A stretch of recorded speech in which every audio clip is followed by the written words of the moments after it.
గత ప్రభుత్వ హయాంలో కల్తీ నెయ్యి విషయంలో ఏం జరిగింది అంటే, కల్తీ నెయ్యి ఇంతవరకు కల్తీ నెయ్యి అని అనుకున్నాం. కల్తీ అని ఎప్పుడు అనాలి?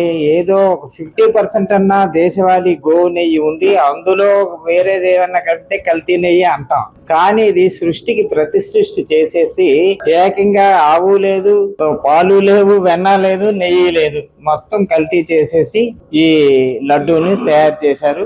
ఈ సంస్కృతిని, మన సనాతన ధర్మాన్ని సర్వనాశనం చేయడంలో ఇది మొట్టమొదటిది. లాస్ట్ జగన్మోహన్ రెడ్డి ప్రభుత్వ హయాంలో దేవాలయాల మీద దాడులు జరగటం కానీ ఎన్నో 300 పైకి దేవాలయాల మీద దాడులు చేశారు. అంటే ఎందుకు జగన్మోహన్ రెడ్డికి ఎంత కోపం? ఎందుకు హిందూ సమాజం మీద ఏముంది? ఆయన ఆచరించే బైబిల్లోనే ఉంది అది. అన్యమత విగ్రహాలని పడగొట్టున్నారు. ఆయనది పాటిస్తున్నారు వాళ్ళు. అంతే తప్పించి అక్కడ డిక్లరేషన్ మీద సంతకమే పెట్టనంటే ఇంకేంటి సంతకం పెట్టేలాగుంటే మళ్ళీ ఎక్కడ క్రిస్టియన్స్ కి దూరం అవుతామని వాళ్ళు చేస్తున్నారు. అయినా మన హిందూ సమాజం ఇంకా మేల్కోవట్లేదు. ఎంతవరకు సాధువుల్లాగా ఉన్నాం కానీ ఇకపైన సాధువులా ఉండడానికి లేదు. పిల్లా ఉన్నాం, పులిలా తిరగబడవలసిన అవసరం వచ్చింది.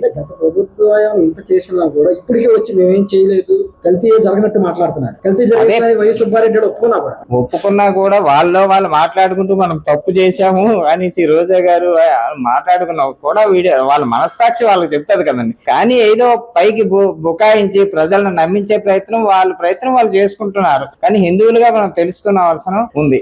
11 సీట్లతో పడిపోయినా ఇంకా వాళ్ళకి బుద్ధి రావట్లేదు. ఈసారి 1కి పడిపోతాయేమో